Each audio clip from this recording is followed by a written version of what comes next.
Hello, thank you for joining us on the very first episode of a new series called Joyful on Purpose. My name's Megan. I'm a mom to one toddler, and I'm determined to enjoy motherhood. So the Lord's been urging me to dig deeper, and as part of this quest, He's led me to seek out the wisdom of the mothers around me. So it's only fitting that our very first guest is my stepmom, who I call MT. And I only specify stepmom because we're about to dig into the world of blended families and everything that she's learned from the Lord in her experience as a mother of a blended family. So thank you very much for doing this with me. Thanks so much for having me. I'm so excited. So could we just start with the number of children and the age range? Absolutely. So we have 7 kiddos ranging from 28 all the way down to 14. So let me make sure I can do this. 28, 26, 24, 20, 19, 17, and 14. I hope I got all those right. But if I didn't, I'm going to hear about it. I was about to say, I was not even going to make you do it, but that's awesome. So when you think back now, having older kids to having younger children, babies and toddlers, what is the most memorable to you? So honestly, the most memorable thing is the baby cuddles, just those sweet moments when they nuzzle down with you and you know that they are completely safe from anything else in this world.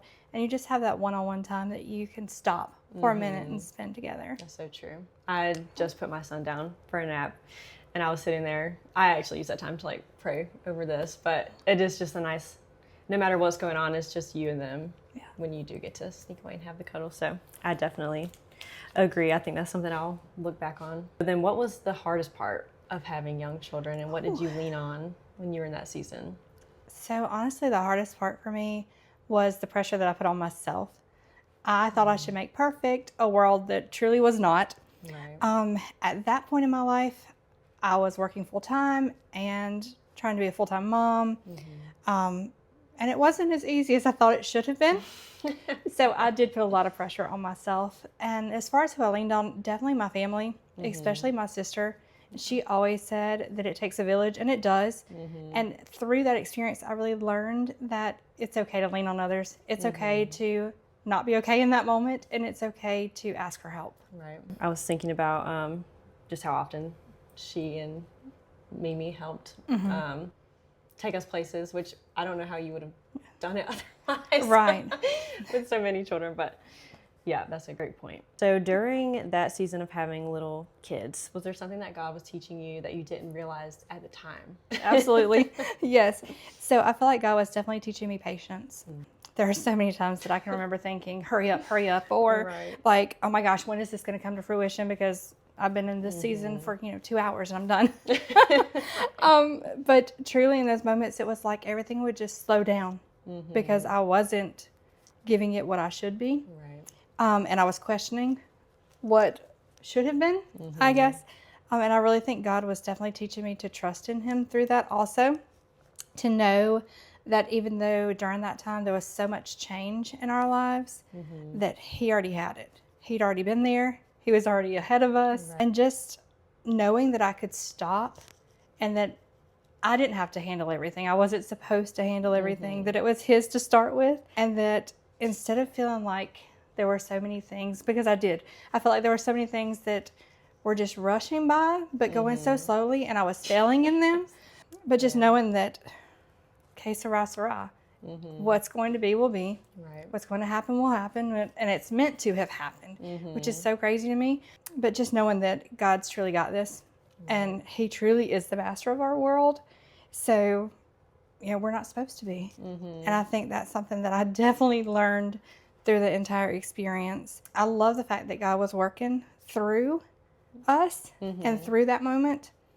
And He did teach me just to kind of sit in moments and enjoy them instead of wanting them to hurry up, wanting them to come to fruition, just seeing the magic that He was working through them. And I'm not sure if you're exactly talking about specific. I'm thinking you're trying to rush out the door, the toddler wants to put their own shoes on. Just little things like that, even specific, absolutely. Slowness. But it's actually such a gift to, it's like a double-edged sword. You obviously want to get where you're going, but it's a nice reminder to slow down. You have to learn a reliance on the Lord. Right. My son didn't sleep, so that's sort of where most of mine came from. literally trying to wake up and do things. They just ask so much of you when they're young. Yes. All the time, physically. So yeah, it's been humbling, but also super encouraging to grow my reliance on the Lord as a young baby. I just feel like you and Dad are the toddler whisperers. So I'm wondering if you have any tricks to share with us for someone taking care of a toddler. Oh, first, thank you so much for that. I truly think my best advice I can give is just to be patient, be as calm as you can be, because I truly believe that babies can feel and can sense if we are overwhelmed, if we are stressed, and their bodies react to that, right? I believe that babies can really sense our feelings, and if we exude negativity or that sense of stress, then they're going to react with also being stressed. But by allowing them to feel safe, they're definitely more calm, and then allowing them to kind of do their own thing. Like, we're all supposed to have productive struggle. We're all supposed to try to have, problems that we solve ourselves. And even as toddlers, as much as we want to like run to them and I think about this weekend playing with the walker and wanted to crawl into it, and innately we all just want to run over and be like, let me help you, let me put you in here. But in that moment, he's figuring things out. And it's so neat just to watch him in his toddler mind, like, how do I get up on this toddler? How do I put my feet in so that I'm not sitting sideways, you know? And I mean, sometimes, honestly, they're just going to cry. Sometimes as adults, we just need to cry, right? And sometimes they need to dance. Sometimes they need to sing. Sometimes they need to take off running down grocery store aisles and knock 12 boxes of cereal off the shelves. Like, it's okay. I guarantee that you are not the first mom that has ever experienced this, and you definitely won't be the last. And I mean, honestly, things like that just make so many memories that you can look back and laugh on. So just letting them be toddlers and having fun with it. Yeah, I'm definitely in the stage where I'm starting to have to let him struggle.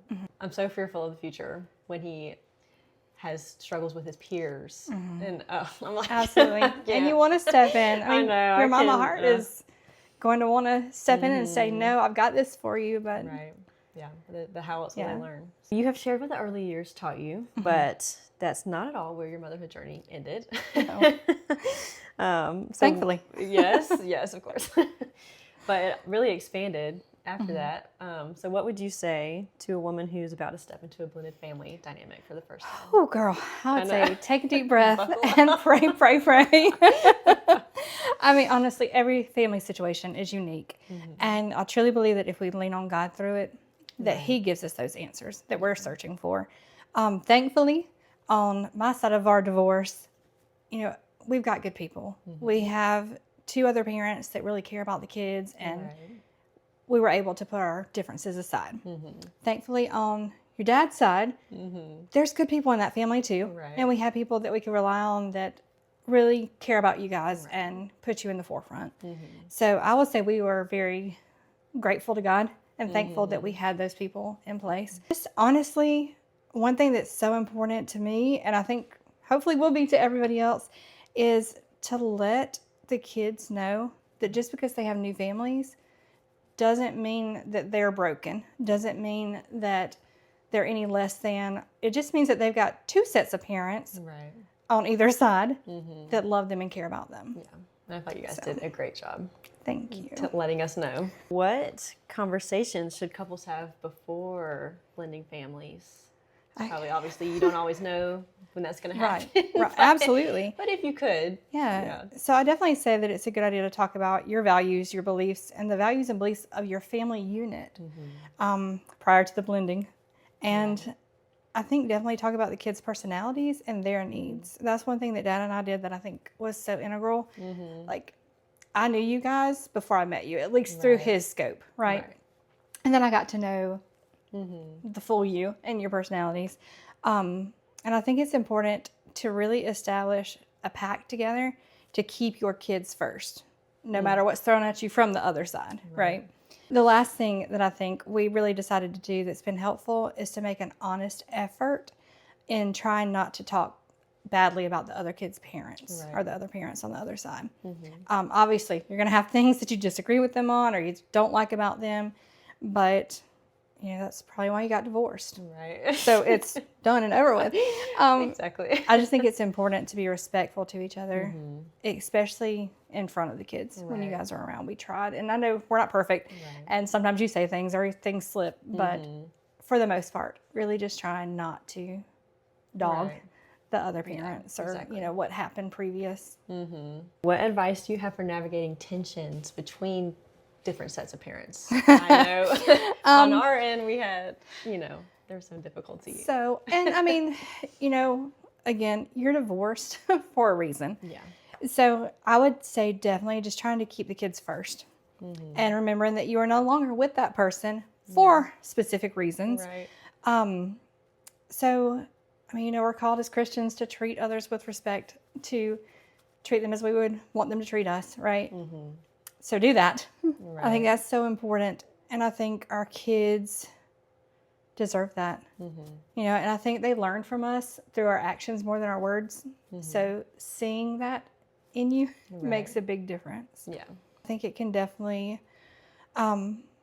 be a tumultuous state, or it can be something that the kids just kind of go through that experience with you, and it's different, it's a blended family, but it can be a good thing. And I think the most important part is just letting your kids know that they're safe in your house, that they can express their thoughts, and that they're just safe. That's the most important thing to me, is that you guys all feel safe and loved, and we can't do that if it's a tumultuous atmosphere. Right. That's very true. Yeah, I can remember specific times, and I was like so young when that was happening. In the beginning anyway, but times that you tried to reach out and make an effort, maybe it wasn't, received. But I can remember your efforts. I mean, understandably, there are so many things that, through our experiences that I've learned, and things that maybe you didn't tell me until later in life. And I look back and I go, oh, okay, that makes total sense. But in the moment, it is hard. And you want to fix everything. And I'm, this innately a fixer. I love to fix things. And I wanted to fix the situation. I wanted to make sure that everything was perfect. And that's not real life. So, and you have to work through things in your own time and in God's time. So. I can remember, I don't think I've ever shared this with you, but at your wedding, the photographer tried to do like a picture of Dad and his family, and then you and your family, and then one together. And you said, no, these are all my children now. Absolutely. Also, just we would be in the grocery store, and you have, a child now who's 14 years younger than you, ish, around there. Yep. And then you'd see someone that knew you when you were a baby, and they're kind of like, trying to say, raising the eyebrow. We live in the South. Yes. But you never said I got married, now these are my stepkids and these are my kids, and you never explained it. So to me, I feel like there's always a theme of we are one family. Absolutely. That's to everyone, not just in our house. So I'm just curious what other principles like that you have kept that have been helpful, that you've tried to enforce. Got you. Yes. So I think one of the biggest principles for Michael and myself was really to just stay on one accord, not just as one family, but as the parental unit. I feel like we do a pretty good job having that unified front and being on the same page. That way, there's not really any confusion for you guys. So there's not, you have the joke about you run to one parent and then they say no, and then you run to the other parent and they say yes. But we really tried just to kind of stay on the same front. And if Dad said one thing, even if at that moment I didn't really agree with it, I was like, okay, yes, we're going to do that. And then we would go, in the bedroom or wherever and talk away from the kids. So that we would make sure that we were definitely on the same page. And sometimes we would come back out and say, we were talking about that and we decided to do it this way instead of that way. And maybe that was a little confusing, but at least that way, again, it goes back to that tumultuous atmosphere and not having that stability, because that was one of our biggest things for you guys. Yes. So not only did you have do you have a very blended family, you also have a very large family. So I have some questions about that. And until someone becomes a mother themselves, you just don't realize the mental load and the invisible labor, just the overwhelm and overstimulation. So as a mom now, I think I just have no clue how you handled that with 6 children. I'm just thinking about all of our games and going to school, jobs, church. We had birthdays and banquets, and we all had to eat every day. Mm-hmm. And you had a job. Yeah. And so, how did you do that? Well, thankfully, I had really great kids. Let's start there, truly. There were definitely times that I was stressed out and overwhelmed and didn't have a clue what I was doing at that moment, for sure. Yeah. Sometimes I just had to go into another room and take a minute and kind of gather my composure. Yeah. And sometimes, honestly, I just had to remind myself that it was not about me. Yeah. And that I need to put on my big girl underpants and get done what needed to be done. Yeah, just put your head down and just do it. So I will say, though, that it has been, honestly, beyond measure, the most rewarding thing that I've ever done. Yeah. So all those moments that were stressful at the time, now I look back, I'm like, what stressful moments? Yeah. Like, I know we had all kind of things going on. And like I said before, there were things that I feel like I failed in. I didn't make every game. I didn't make every single thing. And I felt like I should have in the moment. I realized that you can only do what you can do. I was about to say, realistically, there's literally no way that you could have been there. Everything. Yeah. But I'm so thankful that we had great kids, and we have great kids. And I cherish every moment that I was able to spend. Yeah. So I think that's great. The most important. And hopefully I'll let you guys know, even now, that every moment is so important. Yes, I think you do. What habits or rituals in the midst of 6 children have you kept in your marriage? One habit that we have is just doing small things that show that we love each other, or that, we kind of flirt with each other throughout the day. It might be a little kiss, or just a little touch as we walk by, or just a funny text message that we know the other person's going to laugh at. I think little things like that are so important, just because it's an everyday thing. Right. And it's not, once a year for our anniversary, or, Mother's Day, Father's Day, presents. Is literal. Every day I appreciate and I love you. And I'm so thankful that God gave you me. Exactly. And gave me you. Yes. Yeah. Both. Both. All in one. And then we've learned the art of taking a few minutes when we get mad or irritated about something, and truly assessing whether or not it's even worth an argument. Oh, yeah. So that's been very helpful along the way. We definitely don't let the sun go down on our anger. And so we always try to resolve whatever is going on before bedtime. And then also, one thing that we've tried to do, but not saying we always get it done, is we've tried to have date nights at least once a month, just to have that moment where we're not mom and dad, we're Tris and Mike, and I think that has really been helpful. For Dad and me, we realized that going out of town is a necessity for that. Because when we're in town, we still feel like, oh, we need to go pick up groceries here. Right. We, exactly. need to take some kind of something for the house, or take care of it. So for us, it's getting out for the weekend and just kind of being ourselves again, and just laughing and having fun and doing stupid things that you feel like an idiot doing in front of your kids. So yes, that's so funny. Something else you guys do that I always think of, like even when I was in psychology classes and they were talking about rituals with your spouse, is that you like sit on the couch at night every night before you go to bed and watch a show, or play games on your phone, or watch reels, or just something together right there where you're not doing anything else. I always think back to that. Absolutely. And that's one of our favorite parts of the day, is just kind of sitting and meshing together and letting the world disappear for a minute. Yeah. So you're also the queen of making things happen financially with 6 children. So I'm wondering what budgeting tips or financial advice you have for us.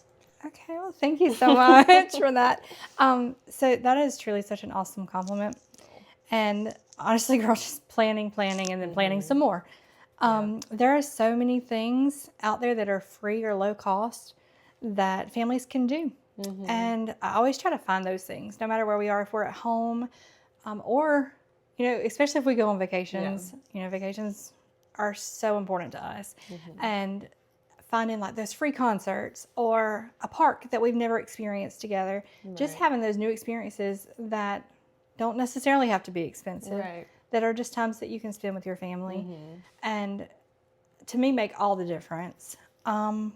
So definitely spending less money in that respect, because so many people think vacations, I've got to put back tens of thousands of dollars to make it a good one, and make it memorable. Exactly. But really, you don't have to. You can do little things that don't cost a lot. Right. That are different than home. Yeah. Right.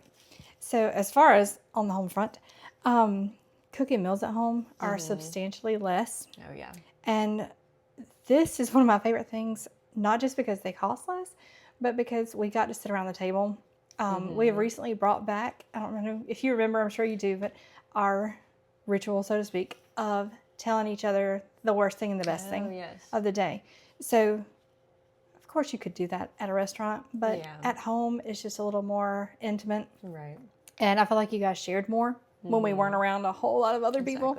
Yeah. So you get to spend less money and spend more time with your kids. The third thing is making that budget and being disciplined. Yeah. And that's so easy to go away from. Yes. Because there's so many things out there that are amazing. We've got constant ads coming up on our phones. We've got so many things just walking through the store that you might look at and be like, oh my gosh, I need that right now. Right. Oh, look at that chocolate bar. Ooh, Exactly. like, we need that chocolate bar for the car. So one thing with that is I'm a huge advocate for doing a grocery pickup. Oh, yes. So whether you shop at Walmart or Publix or Food Line, wherever, Kroger, they have the grocery pickup option. So you can go online with your list and buy what you need, and then you don't have so many impulse buys. Exactly. So that's going to save you some money. You can always, budget in a little bit extra for that chocolate bar that you need. Exactly. Right. But that way you're not going in and paying $30 more because you're in the store and your toddler goes, Mommy, I really need this toy. I think about, a few months ago, I took to the Dollar General and we found, we were going in, I think, for like 2 apples and a banana or something. I don't know. It was nothing much though. And she's like, I gotta go see toys. Well, who's going to say no, right? So we get to the toy section, and she finds this cute little Minnie Mouse phone. And I think it's like $15. So, of course, we had to buy it, right? Because you can't not. Of course. So our, what would have been $3 trip turned into $20. And I think things like that can be alleviated. Take a couple toys with you as you go, drive to the store, pick up the groceries, and then come back home. Yeah. I don't know how anyone lives without a budget. No. Now that we make one every month. It does give you freedom too, because you have so many categories. You're like, okay. Yes. And I don't know how far you break it down, but like we have like household products, like cleaning products as one thing. So it's like, okay, well, we don't have restaurant money anymore, but I still get to go buy this new, you know what I mean? Like something random that you still want. You have money for, so yeah, you still get that gratification from spending the money. Right. Yeah. It's just a different category. Yes. Yeah. Yeah, budgeting definitely changes lives. I agree. All right, our last question here. As the mother of a very large and very blended family, what have you learned about the Lord? And then also about yourself. So I've definitely learned that our God is absolutely amazing in all he can accomplish in and through us. I've learned that he is so worth trusting in, and he knows so much more than we ever will. Right. He brings us through those various seasons for various reasons. And he knows the reason why, even though we may not at the moment. Right. There are a lot of times that, like I was saying earlier, I look back and I go, oh, that's what you're doing there, God. Okay. Sorry for the way I acted, because, I thought I knew. But just knowing him and knowing how incomprehensible his love for us is. Like, I look at you guys and I think about how much I love you, and think about all the things that I would like for you to have or do. Every good thing. Right. And his love is so much more than that. So just completely incomprehensible to me that he would love us as much as he does. I've also learned that, I guess about me, oh gosh, that's a hard one. I've learned so much through the years. I feel like at the point that I'm at now, I've learned how to relax. I've learned that it's okay to not be perfect. Right. I've learned that the journey is so much better than the destination. Yeah. I've just learned that trusting in God is pretty amazing. And it's hard at first. And sometimes even now it's hard to stop and just know that He is God and He's got this. And I can be still and I can just sit and wait on Him and be in the moment. Yeah. But it's such a fantastic thing to know that we have the creator of the universe that's right there with us. Exactly. So. I can't even, I haven't thought about this before, but just having one kid of my own, already seeing how God has been so faithful, like things I've prayed for him that have already happened. So with 6 kids, or 7, gosh, I keep saying 6, oh my gosh, 7. If you're one. 7 kids, but just 6 kids for a long, long time. Yes, for a long time. And the 7th one was added 6 years ago. Yes, yeah, we love her. But yeah, that just probably happens over and over again, and I bet that's so cool. Just to, like you can trust Him so much because you've seen thousands of times where He's been faithful in your life. So that's really cool. And there's one thing that, like, with you resonates with me because I still remember you going to college and going, even though it's only an hour away, it's an hour away, right? So you going to college made me so nervous. And I remember thinking, oh my gosh, Lord, please take care of this baby. And there would be days that I would wake up in the middle of the night and come out and check my phone on Life 360. I'm like, I don't know why I'm even checking it right now because I know she's in bed. She's fine. But it's so hard to kind of let you go. Right. And then I remember just praying and saying, Lord, please give her a Christian husband, somebody that's going to take care of her, somebody that's going to be kind to her. And then watching you and Blake now, oh my gosh, it's just... He's definitely delivered. Yes, absolutely. And just such a fantastic reality just to sit and watch you and see, how God's coming through and how He always comes through. Well, thank you so much for praying for that. It's just cool, like, I'll think about, I don't know, some people, like, the worst part of their life is their marriage. Right. Which is just so sad. Like, I'm like, this is like, I think about this and I actually have a great life. You know what I mean? I don't know. So, yeah, that's so funny because Dad and I have been talking lately. Like, we'll go ride to the store or something.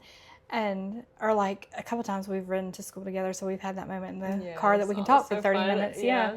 And we've talked, within the past 2 weeks, just about how grateful we are and how previously in our lives we thought, there's no way that anybody's really that happy. Right, exactly. And then now we're like, okay, God, thank you. Like, this is so fantastic. We so appreciate it. That's so sweet. Yeah, I'm really thankful for your relationship too. I was just going to say that even in the midst of all of the chaos of having young children, or 7 children, you and Dad always seem to be enjoying parenthood, which I'm very thankful for. When I had my son and he was super small and I was trying to just reconcile with this being my life now, I could look ahead to you guys and realize that you do become more content and enjoy parenthood. So I'm thankful for how you guys have shown that you have enjoyed us. Thank you so much for being my very first guest in my series. Thank you for having me. I'm so excited. I've enjoyed our chat. Don't judge me out there. Do not judge. I'm just real. And it is what it is. No one's going to judge. But I just pray it's been an encouragement to a mom out there who might be about to step into a blended family and a totally new dynamic. So to anyone listening or watching, thank you so much for being here and joining me on my quest to enjoy motherhood and to get wisdom. It's truly my honor to share it with you. So thank you, and thank you again. Thank you. I'm so proud of you. Thank you.